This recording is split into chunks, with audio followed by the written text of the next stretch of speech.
பொங்கல் வாழ்த்துக்கள்ங்க. இன்னைக்கு நம்ம பொங்கலோடைய 2ஆம் நாள்ல இருக்கிறோம். நேத்து போகி முடிஞ்சது. இன்னைக்கு தை திருநாள். எல்லார் வீட்லயும் நல்ல பொங்கல் வச்சு செலிப்ரேட் பண்ணியிருப்பீங்கன்னு நினைக்கிறேன். நம்ம விஷயத்துல ரொம்ப முக்கியமானது 3வது நாள் மாட்டுப் பொங்கல். மாட்டுப் பொங்கல் அன்னைக்கு எல்லாருமே வந்துட்டு மாட்டுக்கு பொங்கல் வச்சு படையல்லாம் போட்டு பூஜை பண்ணுவீங்க. இது காமனா நடக்கக்கூடிய விஷயம் தான்.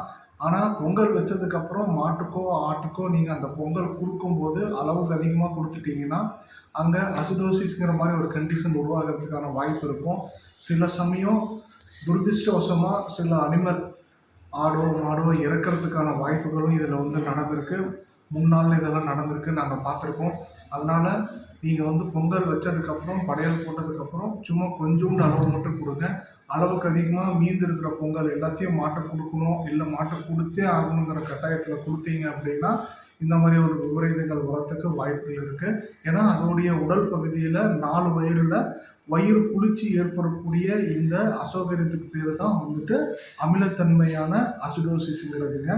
இது மாரி ஒரு சிம்ப்டம்ஸ் உங்களுக்கு தெரிஞ்சதுன்னா, உடனடியா அருகில் உள்ள கால்நடை மருத்துவரை அணுகி, இமிடியேட்டா அதுக்கு நீங்க வைத்தியம் பார்க்கறதுனால, அந்த கண்டிஷன்ல இருந்து உங்களுடைய அனிமல்ஸ சேவ் பண்ண முடியும். எல்லாருக்கும் once again happy Pongal and happy Mattu Pongal.